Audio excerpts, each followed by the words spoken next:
오늘 우리 사랑하는 여러분들과 함께 시편 83편에 있는 말씀을 제목으로 하나님이여 침묵하지 마소서라는 말씀을 가지고 나누기 원합니다. 일본 작가 엔도 슈사쿠의 작품에 침묵이라는 소설이 있습니다. 일본에 들어온 이 기독교가 박해를 당해서 많은 성도들이 순교할 때에 일어난 역사적인 사실을 근거로 해서 쓴 책입니다. 그런데 그 책 내용에 보면은 예수 믿는 사람들을 핍박하던 이 박해자들이 어떻게 하든지 예수 믿는 사람들을 이제 더 이상 믿지 못하도록 하기 위해서 박해가 심했다고 합니다. 그래서 바닷가에 예수 믿는 사람들을 데려가서 이 썰물 때 바다 한가운데 십자가들을 세워놓고 예수 믿는 사람들을 거기에다가 달아 놓았습니다. 그리고 민물대에 결국 바다에 잠겨 죽이는 그러한 슬픔이 있었다고 합니다. 그러면서 이 박해자들은 지금이라도 당장 당신네들이 예수를 믿지 않겠다 라고만 한마디 하면은 풀어주겠다라는 것입니다. 그럼에도 불구하고 저들은 참 그 죽음에서 찬양하면서 숭배하는 그런 장면에 대한 이야기입니다.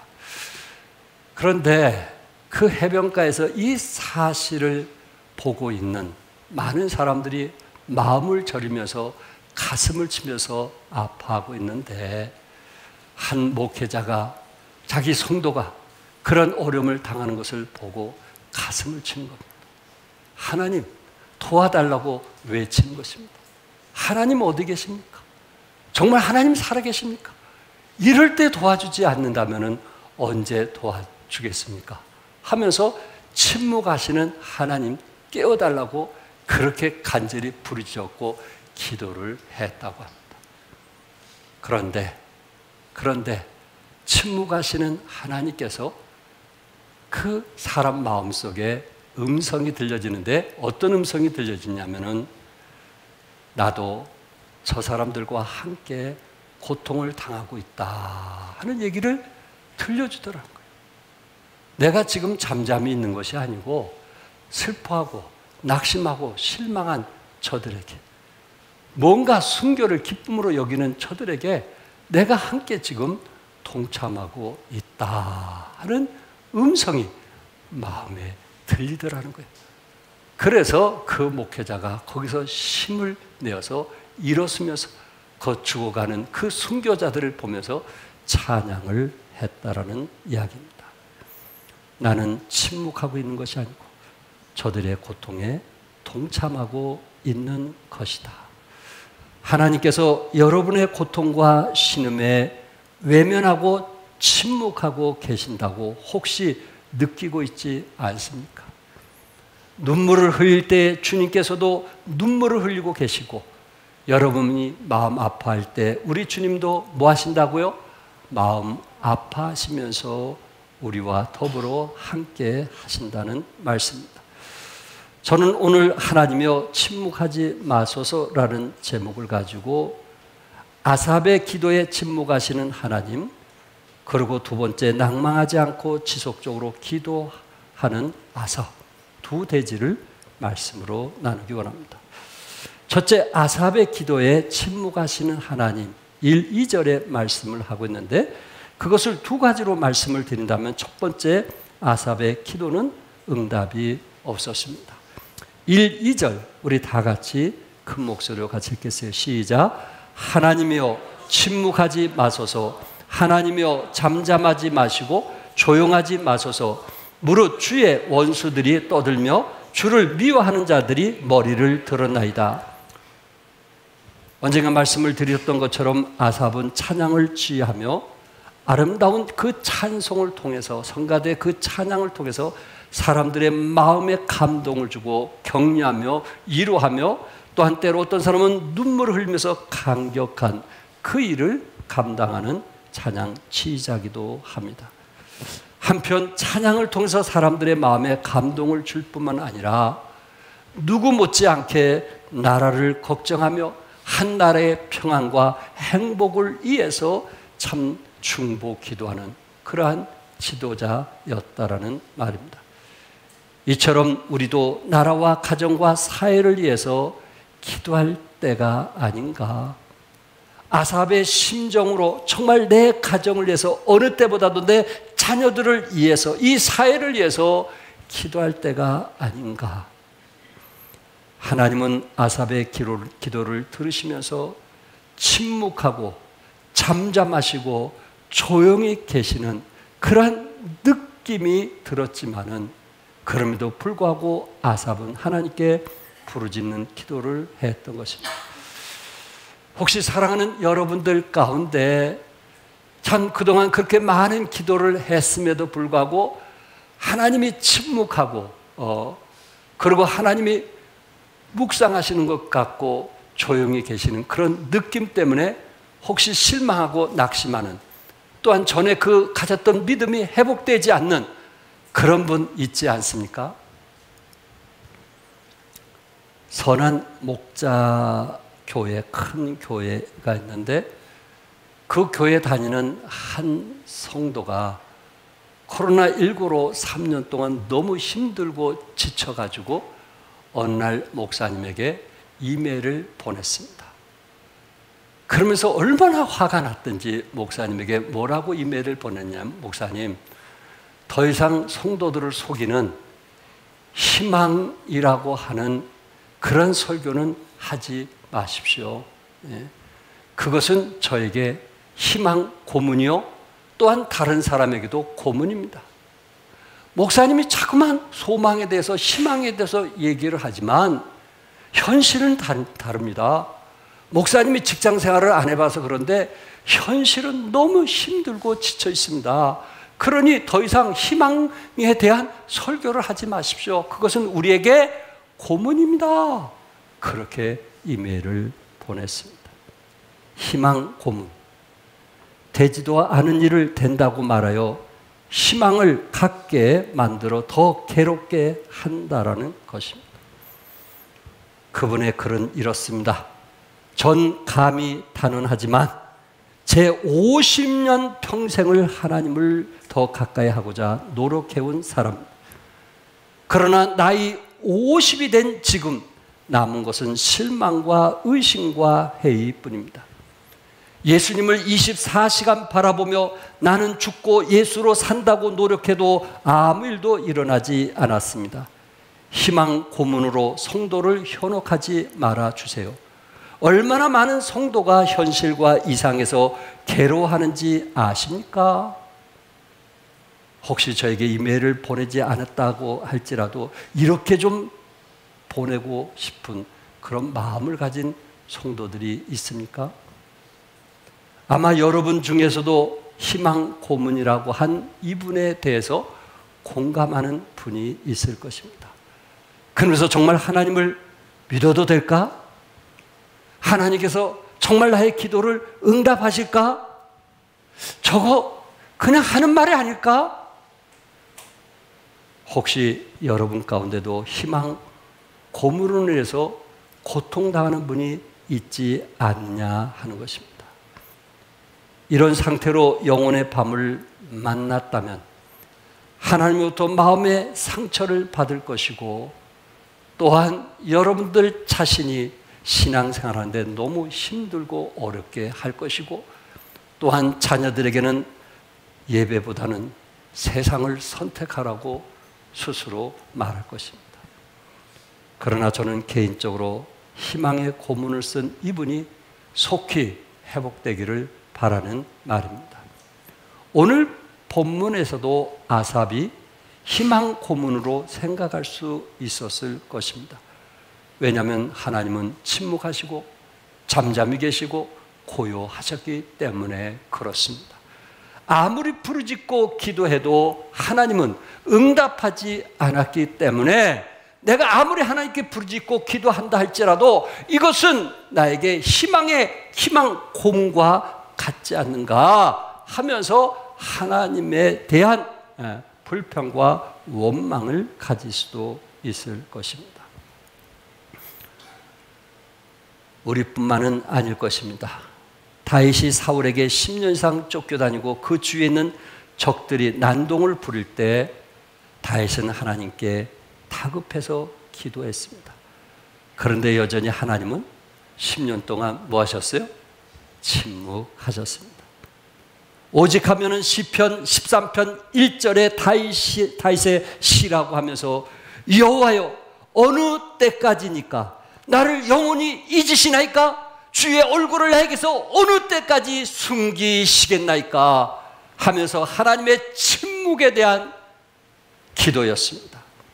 또한 시편 22편 1절과 2절의 다윗의 시로서 내 하나님이여 내 하나님이여 어찌 나를 버리셨나이까? 어찌 나를 멀리하여 돕지 아니하시오며 내 신음소리를 듣지 아니하시나이까? 내 하나님이여 내가 낮에도 부르짖고 밤에도 잠잠하지 아니하오나 응답하지 아니하시나이다.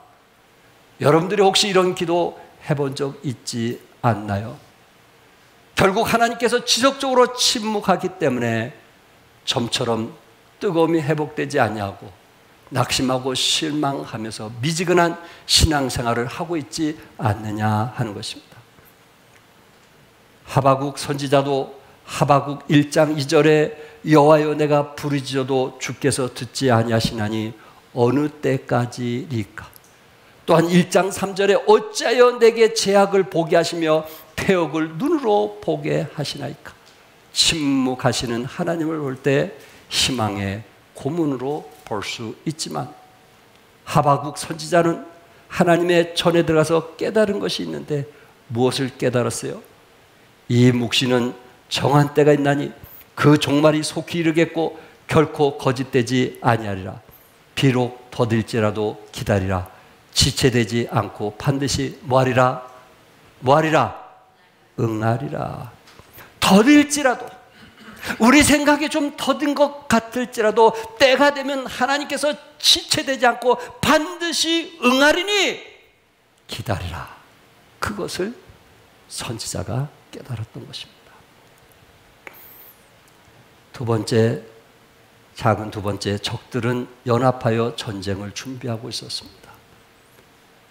오히려 아삽은 하나님께 그렇게 간절히 기도하면 기도할수록 세상은 더욱더 똘똘 연합하여 이스라엘 백성들을 이제 멸하려고 준비를 했던 것입니다.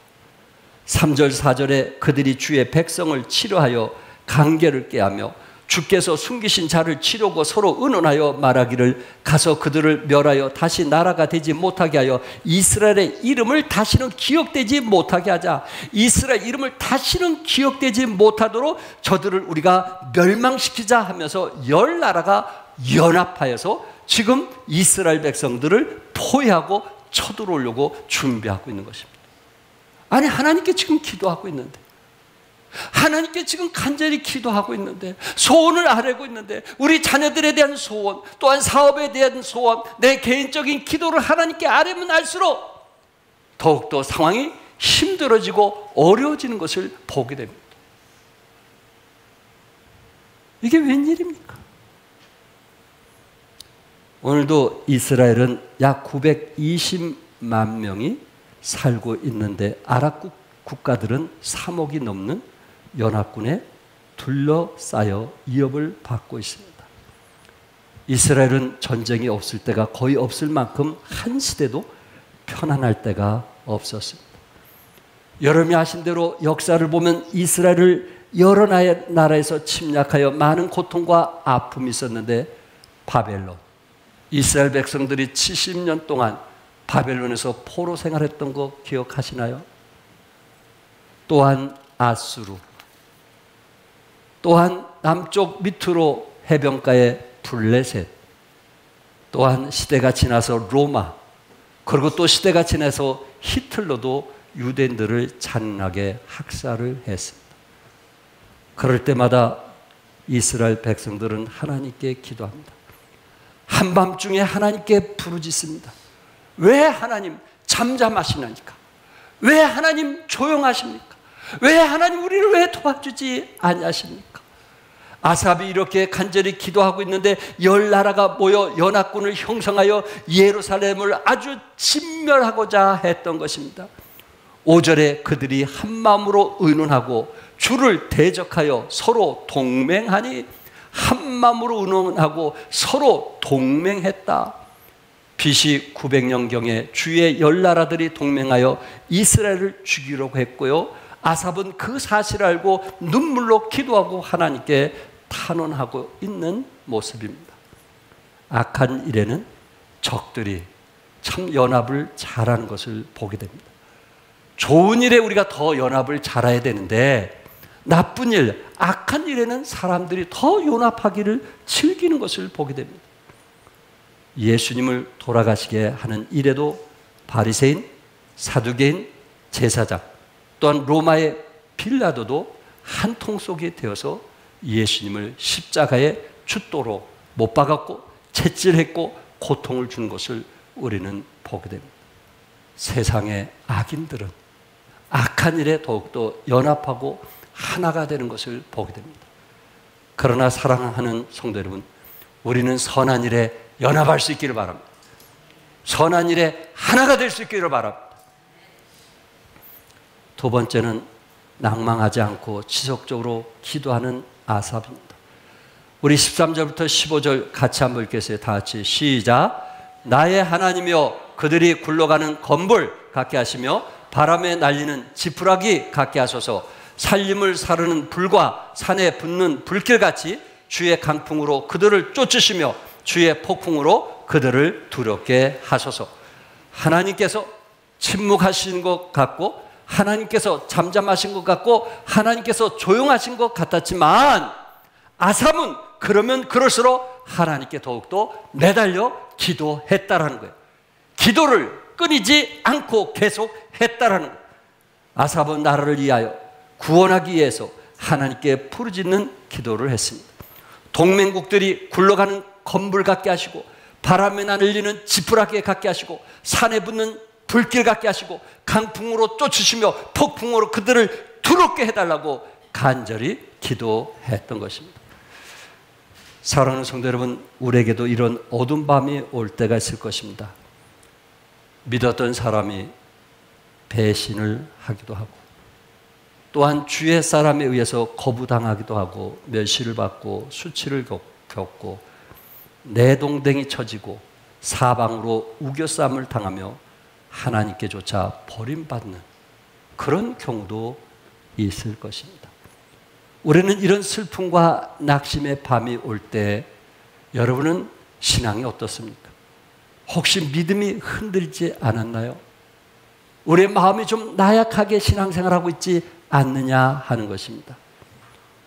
그런 의미에서 우리 예수님께서 누가복음 18장 1절에서 8절에 말씀하면서 8절에 뭐라고 했냐면, 우리 한번 같이 읽어보겠습니다. 시작. 내가 너에게 이르노니 속히 그 오란을 풀어주시리라. 그러나 인자가 올 때 세상에서 믿음을 보겠느냐 하시니라. 우리 주님께서 속히 그 뭐를 풀어주겠다 그랬어요? 원한을 풀어주시겠다고 말씀했어요. 그래서 우리 주님이 원한은 풀어주는데, 여러분과 저에게 말씀하시는 거예요. 인자가 올 때, 우리 주님이 재림하실 때 너희들의 무엇을 보겠느냐? 믿음을 보겠느냐? 너희들의 믿음을 보겠느냐 하는 그 메시지의 내용은 1절부터 7절까지 있는 내용인 거예요. 지난주에도 얘기했지만 한 과부에 대한 이야기 아닙니까? 불의한 재판관에 대한 한 과부에 대한 그 눈물 젖은 이야기 아닙니까? 억울한 일을 풀어달라고 간청을 합니다. 불의한 재판관은 거들떠 보지도 않습니다. 그러나 계속해서 찾아가 간청하고 또 계속 찾아가 간청했더니 번거로워서 들어주었다고 합니다. 18장 5절에 이 과부가 나를 번거롭게 하니 내가 그 원한을 뭐하리라?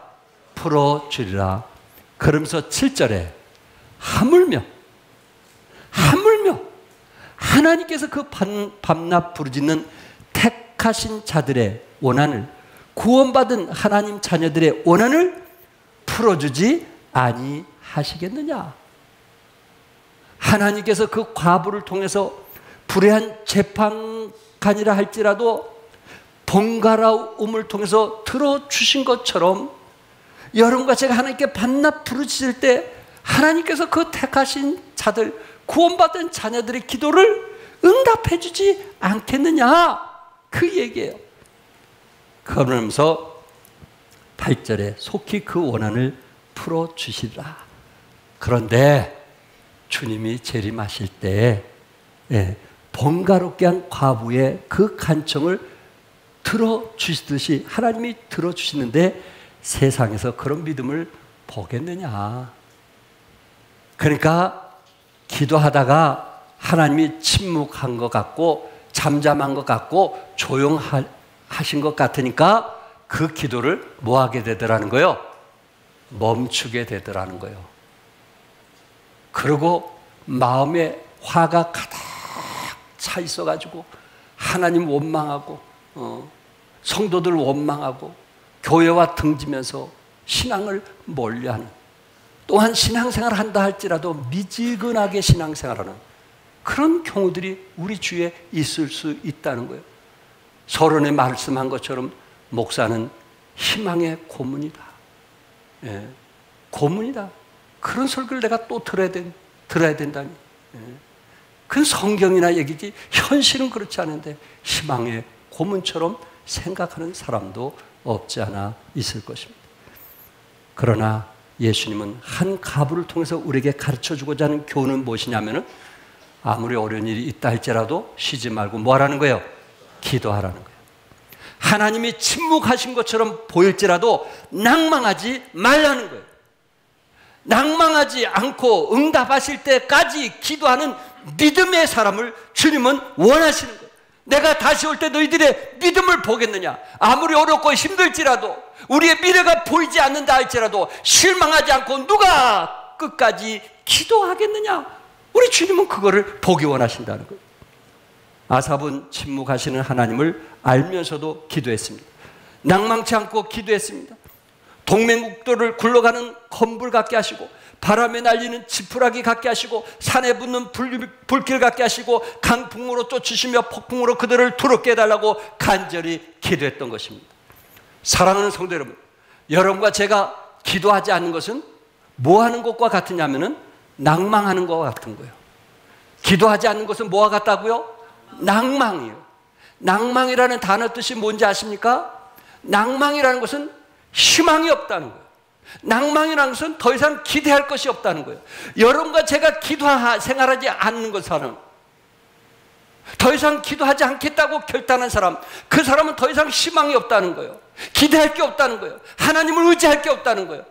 이제는 내 뜻대로 살겠다는 거예요. 얼마나 무서운 말인지 아시겠죠? 기도하지 않는 사람 뭐한 사람이에요? 낭망하는 사람이에요. 낭망하는 사람은 더 이상 희망이 없다고 하나님 앞에 서서 선포하는 사람들이에요. 얼마나 무서운 사람. 기도하지 않는 것이 믿음으로 사는 것이 아니기 때문에 그렇습니다. 기도하지 않는 것은 믿음이 없는 사람이에요. 믿음이 없는 사람은 뭐 하지 않는 사람이에요? 기도하지 않는 사람. 그러나 기도하는 사람은 믿음이 있는 사람이고 주님께서 재림하실 때 믿음이 있느라고 칭찬을 받게 될 것입니다.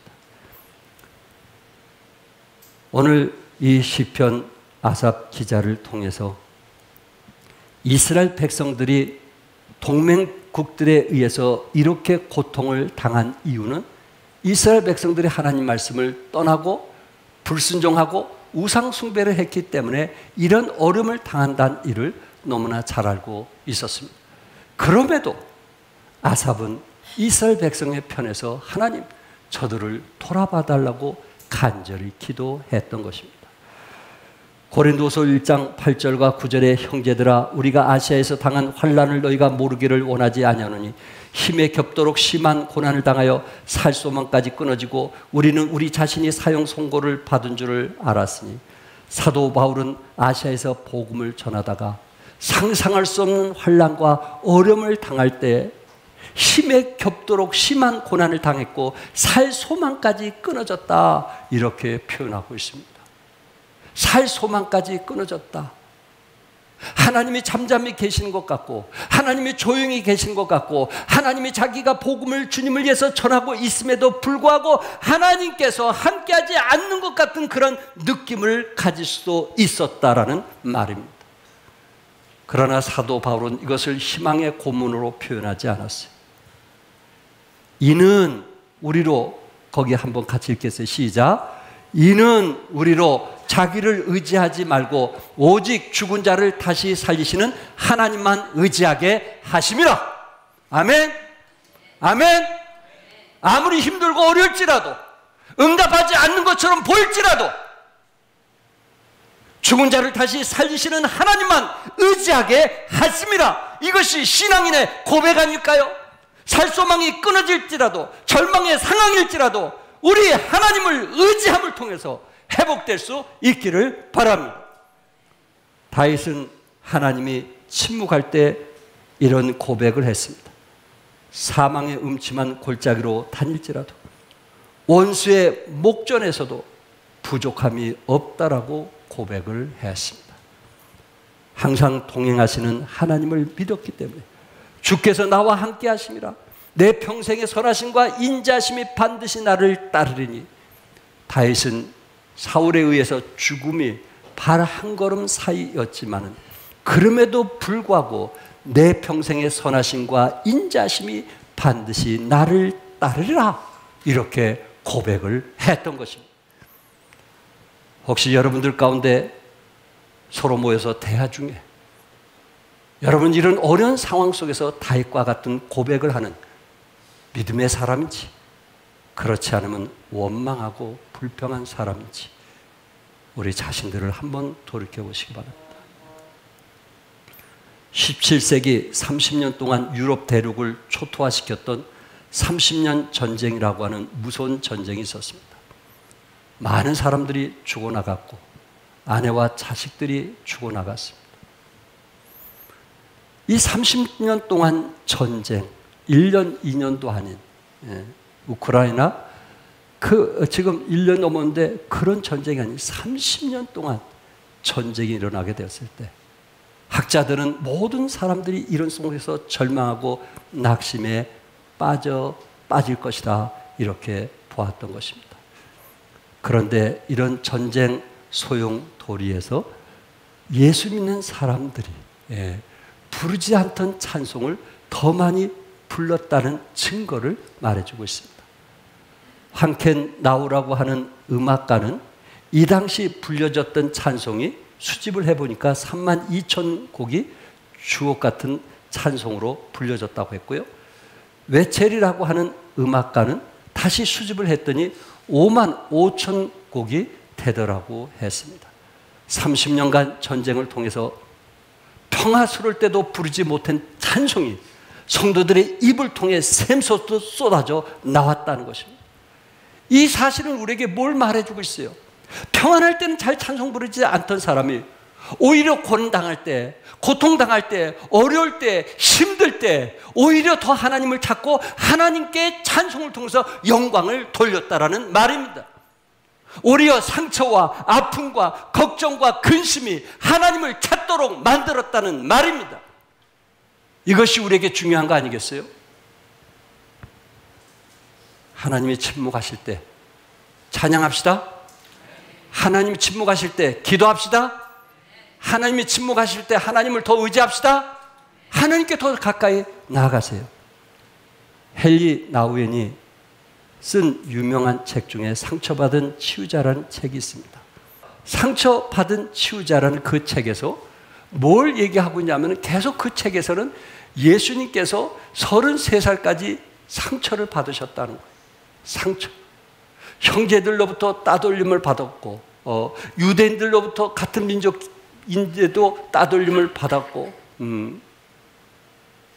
그래서 예수님은 이런 사람 저런 사람 만나서 좋은 일도 많이 했지만은 더 많은 상처와 아픔 속에서 살아갔다는 거예요.